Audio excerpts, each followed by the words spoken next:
बिस्मिल्लाहिर्रहमानिर्रहीम। अस्सलाम वालेकुम नाज़रीन, प्रोग्राम मेरी आवाज़ में मैं आपका होस्ट यासीन चट्ठा आपसे एक बार फिर मुखातिब हूँ और दुआ गो हूँ अपने रब से कि या अल्लाह पाक तूने मेरी सूरत तो अच्छी बनाई, मेरी सीरत को, मेरे इखलाक को भी अच्छा बना दे। और ये इंसान की फितरत में शामिल है कि वो कोशिश ये करता है कि अच्छे से अच्छा बने, लेकिन जो मेरे रब को पसंद है अगर हमने उस बात को अपना लिया तो हमारी दुनिया और आखिरत दोनों में भलाई है। आप तमाम दोस्तों से मेरी ये गुजारिश है, बारिश का महीना है, मानसून की बारिशें शुरू हैं, मुख्तलिफ़ जगहों पे वीडियोस पे ऐसे ऐसे मनाजर देखने को मिले जो दिल दहला देने वाले थे। और यही वजह कि जब इंसान कोई नुकसान उठाता है, जब कोई इंसान किसी वजह से किसी परेशानी में मुब्तला होता है तो फिर इस बात का उसे इल्म होता है कि जनाब उसने कितना जो है वो अपना नुकसान किया है। एक वीडियो में एक भाई छत के ऊपर 11 kV की तारों के साथ चिपके हुए थे और उनसे धुआं निकल रहा था, वो जल रहे थे। मानसून की बारिशें हैं और बारिशों की वजह से अक्सर व बेशतर जो है वो दरो दीवार में, बिजली की तारों में, खंभों में करंट आ जाता है। तो आप ना तो बिजली वाले ना वापडा वाले, तो आप फौरी तौर पर इसके हल के लिए किसी मकैनिक को, किसी बिजली वाले इलेक्ट्रिशियन को और या वापडा को आप कंप्लेन करें ताकि आपका ये जो मसला है ये हल हो सके। और इसी वजह से ज़रा सी गफलत जो है ना इंसान को बहुत ज़्यादा नुकसान पहुंचाती है। जनाब आज का प्रोग्राम स्पेशली आपके लिए, आपकी ज़िंदगियों के लिए, आपकी ज़िंदगियों के तहफ़्फ़ुज़ के लिए और आपके ईमान के लिए, क्योंकि हमारा ईमान सिर्फ पैसों में है। हम पैसों में खुद को तोलते हैं और ये समझते हैं कि हमने बड़ा कारनामा अंजाम दिया है, लेकिन वक्ती तौर के मुफाद के लिए जब हम इस बात को सोचते हैं कि हमने बड़ा मुनाफा कमाया है, उसके पीछे कुछ मुहर्रिकात और होते हैं। हम अपने रब से कितना नज़दीक हैं, कितना दूर है। लेकिन मेरा और आपका जो आवाज़ और तस्वीर का रिश्ता है ये इंशाल्लाह ऐसे ही कायम और दायम रहेगा। और आपके साथ मैं मुखातिब हूँ, आपका भाई, आपका होस्ट यासीन चट्ठा। बड़े बड़े इदारे आ गए हैं जी, बड़े बड़े नाम आ गए काम करने के लिए, और CCD और जनाब पीरा बड़ा एक नाम आ गया जी। ये इंतज़ामिया इदारों की तरफ से हमारे लिए बड़ा एक आसान इक़दाम है कि आपकी जगह, आपकी ज़मीन, आपकी जायदाद अगर किसी जगह पे किसी ने कब्ज़ा किया हुआ है तो जनाब उसको कब्ज़ा वागुज़ार कराने के लिए, या सरकारी ज़मीनों पर कब्ज़ा है उसको वागुज़ार कराने के लिए जनाब ये पीरा जो है ये अपना भरपूर रोल अदा करेगा। और इसके साथ CCD, ये जनाब CCD भी एक बड़ा नाम है जी। और CCD ने कितने लोगों को कब कैसे फुल फ्राई करना है, हाफ फ्राई करना है, जब इनको ऊपर से ऑर्डर आएगा ये तब मुमकिन है। लेकिन मंशियात फरोशों के लिए और जुर्म करने वालों के लिए, मुजरमों के लिए ये एक बड़ा वार्निंग प्लान है। और आप तमाम दोस्त जो भी मुझे देख रहे हैं, सुन रहे हैं, सबसे मेरी रिक्वेस्ट है कि आपको किसी भी जगह पे क्राइम होता हुआ नजर आए तो आपने फौरी तौर पर CCD से रब्ता करना है। और FIA, ये जी बड़े नाम है, मुझे भी FIA वाले उठा के लेके गए थे। इस पर करेंगे बात कभी, अगर मौका मिला तो मैं आपको बताऊंगा कि असल में हुआ क्या था और कैसे कैसे ड्रामे होते हैं हमारे महकमों में, कैसे कैसे लोग पाए जाते हैं हमारे यहाँ पंजाब में, पाकिस्तान भर में। और मेरे पास एक वीडियो आई है, उसमें मुलजिम का मोबाइल FIA के पास था तो रीसेट कर किसने किया, ये जज साहब की तरफ से सवालात हैं। और इन केसेस में FIA के काबिल अफसरान ने कैसे तहकीकात की, FIA के अफसर का जब जज ने बुलाया तो क्या हालात पैदा हुए जनाब। FIA का क्या किरदार है। और ये जब जो कुछ हम देखते हैं ना माशरे में, वो हमें एक सबक देता है, और ये सबक ऐसे ही मुमकिन नहीं होता। उसके पीछे बहुत सारे नुकसानात, बहुत सारी कुर्बानियाँ, बहुत सारे एहसानात और बहुत सारे रिश्तों का तकद्दस पामाल होता है। उसके बाद हमें ये सबक मिलता है। और एक सबक चाचा जी ने भी हमें पहुंचाया जी। ये जनाब कृषि की कंपनी के मुलाजिम थे जनाब, एक मौसूफ साजिद नवाज, और जिनकी वीडियो वायरल हुई और उन्हें नौकरी से निकाल दिया गया। कृषि कंपनी का कहना है कि जी आप ने गवर्नमेंट के खिलाफ या इंतज़ामिया के खिलाफ इस तरह का वीडियो बयान क्यों जारी किया। चाचा साजिद नवाज वायरल तो हो गया, लेकिन नौकरी से हाथ धो बैठा। वो गरीब अपनी रियासत से पहले ही तंग था, उसको पुलिस ने भी उठा लिया, उसके ऊपर तशद्दुद किया गया, और दूसरी तरफ कृषि कंपनी उसको नौकरी से भी निकाल रही है। हमसे जहां तक हो सका, जितना हो सका, हम चाचे का साथ देंगे। अब हमने करना क्या कि आप मुझसे बेहतर जानते हैं। और इसके अलावा FIA की कारकर्दगी में आप मुख्तलिफ जगहों पे फंस सकते हैं।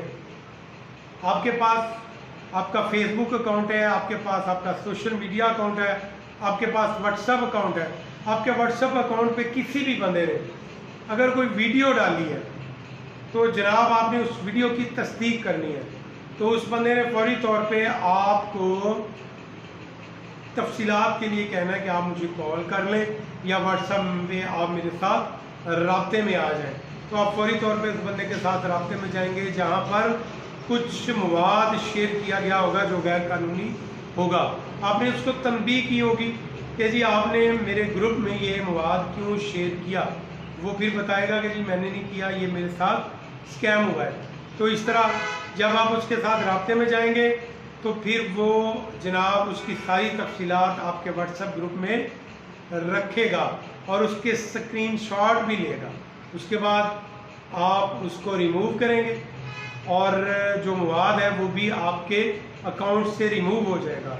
लेकिन होगा क्या कि कुछ दिन के बाद FIA की टीम आपको गिरफ्तार करके ले जाएगी और एक ऐसा जो जुर्म आपने किया ही नहीं है उस जुर्म की आप पाएंगे सज़ा। इस बात से आपने बचना है और ख़ास तौर पर आपने कोशिश करनी कि इस तरह के लोगों से भी आप दूर रहें। तो इससे पहले कि आप किसी भी ऐसी बात में मुब्तला हो जाएं, ऐसे जुर्म में मुब्तला हो जाएं कि जिसमें आपका निकलना मुश्किल हो, तो मोहतात रहना सबसे बेहतर है। तो जी ये एक वीडियो वायरल हुई है डाकुओं की तरफ से और उनका क्या कहना है वो भी आपको सुनवाते हैं और पुलिस का क्या रोल है जी वो भी आपको बताते हैं। जी कहाँ है मेरे मुल्क के मुहाफिज, कहाँ है DIG SPR साहब, फील्ड मार्शल साहब, और बतौर चेहरा छुपाए ये रियासत को, बगैर चेहरा छुपाए ये रियासत को कुछ लोग धमका रहे हैं। ये इतने ताकतवर है कि रियासत को ललकारने। हमारे शहर का एक नौजवान अगवा हुआ जो कि कच्चा के डाकुओं की तहवील में और 1.5 करोड़ रुपए तावान का मुतालबा किया जा रहा है, जिसे आज 11 दिन हो चुके हैं मगर कोई पेशरफ नहीं हुई और इस पर FIR तो दूर की बात रपट तक का अंदराज नहीं किया जा सका। पुलिस तो घर में बैठे हुए लोगों के ऊपर FIR दे देती है। तो इन डाकुओं ने तो वीडियो वायरल की है, उस चाचे ने तो एक पैगाम जारी किया था, उसको फौरी तौर पर उठाया, उसका सिस्टम जो है वो अपग्रेड किया गया।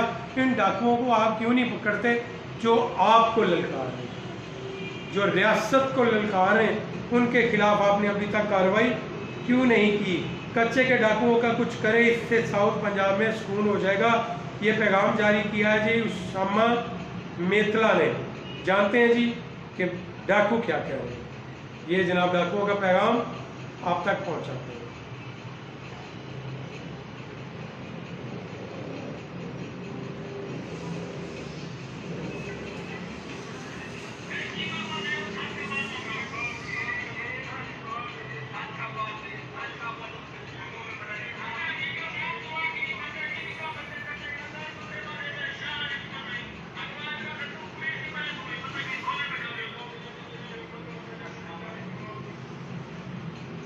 ये जी कच्चे के डाकुओं का कहना है कि जी आप जो भी कर रहे हैं आए, हम आपको चैलेंज देते हैं। आप रियासत को चैलेंज दिया तो भुगतना तो पड़ेगा मेरे भाई। और ये सारा जितना भी निज़ाम है ना, इसके पीछे कुछ तो महलकात हैं जिसमें ये सिस्टम चल रहा है। और इस सिस्टम को रोकने के लिए सबसे पहले जो डाकुओं के पास असला पहुंच रहा है उसके बारे में तस्दीक करनी होगी कि वो असला आ कहाँ से रहा है। और कितनी अजीब बात है, गवर्नर पंजाब यहाँ पर तशरीफ़ लाया, 2-3 दिन यहाँ उन्होंने क़याम किया। मुमताज़ चांग साहब के पास भी आए, जमालुद्दीन वाली में भी गए, और जनाब रहीमिया खां में भी एक सियासी शख्सियत के पास पहुँचे। लेकिन यहाँ पर ना किसी ने तरक्याती कामों के हवाले से बात की, ना कच्चे के अमल के हवाले से बात की, ना टिल्लू रोड की बनावट के हवाले से बात की, और ना ही जनाब अमन के हवाले से बात की, और ना ही यूनिवर्सिटी के हवाले से बात की। तालीम के हवाले से तो बात ही नहीं हुई। गवर्नर साहब आए, 2-3 दिन यहाँ रुकने के बाद चले गए, दावत खाई, शुक्रिया अदा किया और चले गए। पूरे शहर को अजीब तरह से जो है ये कश्मकश थी, कश्मकश में मुब्तला थे ये लोग कि जी हमारे साथ क्या होगा। गवर्नर साहब आए हैं तो आप देखते हैं कि जी गवर्नर साहब ने हमारे लिए क्या करना है, और गवर्नर साहब ने क्या किया ये आपने देख लिया। और उसमें जनाब आप तमाम दोस्तों से मेरी ये रिक्वेस्ट है कि आप लाजमी तौर पर मेरे इस प्रोग्राम को लाइक, कमेंट और शेयर किया करें, क्योंकि मेरा और आपका जो आवाज़ और तस्वीर का रिश्ता है, वैसे मेरी तबीयत ठीक नहीं है लेकिन फिर भी मैं आपके साथ राब्ते में हूँ, क्योंकि काफ़ी दिन हो जाते हैं जब राब्ता नहीं हो पाता। और गलती जो है वो मेरी है, क्योंकि ठंडा पानी पीने से बहुत सारी परेशानियाँ लाहक होती हैं। तो आप तमाम दोस्त जो भी मुझे देख रहे होते हैं, सुन रहे होते हैं, सबसे मेरी रिक्वेस्ट है कि आप लाजमी तौर पर मेरे इस प्रोग्राम को लाइक, कमेंट और शेयर किया करें।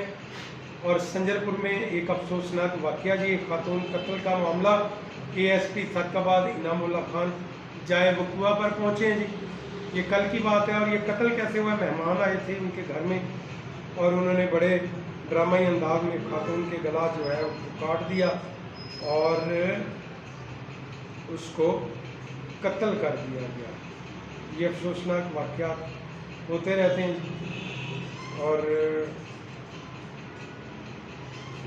इसमें जो भी दोस्त मुझे देख रहे, सुन रहे हैं, सबसे मेरी रिक्वेस्ट है कि लाजमी तौर पर मेरे इस प्रोग्राम को लाइक, कमेंट और शेयर किया करें, क्योंकि आपके शेयर करने से मुझे बहुत ज़्यादा हौसला भी मिलता है। और वो लोग जो मुझे देखते हैं, सुनते हैं, आप सबका भी बहुत बहुत शुक्रिया। और साथ में आपसे मुखातिब हूँ, आपका भाई, आपका होस्ट यासिन चट्ठा। मेरा और आपका जो आवाज़ और तस्वीर का रिश्ता है, इंशाल्लाह ये ऐसे ही कायम और दायम रहेगा। आपसे मेरी ये रिक्वेस्ट है कि लाजमी तौर पर मेरे इस प्रोग्राम को आगे से आगे शेयर किया करें। आज के दिन के लिए इतना ही। इंशाल्लाह मिलेंगे कल एक नई वीडियो के साथ, एक नए प्रोग्राम के साथ। तब तक के लिए दीजिए इजाज़त। अल्लाह हाफिज़। पाकिस्तान जिंदाबाद, पाक फौज पाइंदाबाद।